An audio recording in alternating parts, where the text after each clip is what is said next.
که چېرته څوک دا غواړي چې زما زړه ته دې سکون میلو شي، زړه ته دې آرام میلو شي، زما زړه دې دا په تسلی کې، دا دې په آرام کې وي، دا دې په سکون کې وي.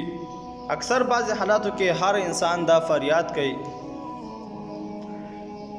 چې زما زړه خفه دی. مونږ او تاسو دا فریاد کوو، یو ته وایو بل ته وایو لکه زړه م خفه دی، خو نور حال معلوم نه دی چې زړه په څه وجه باندې خفه دی.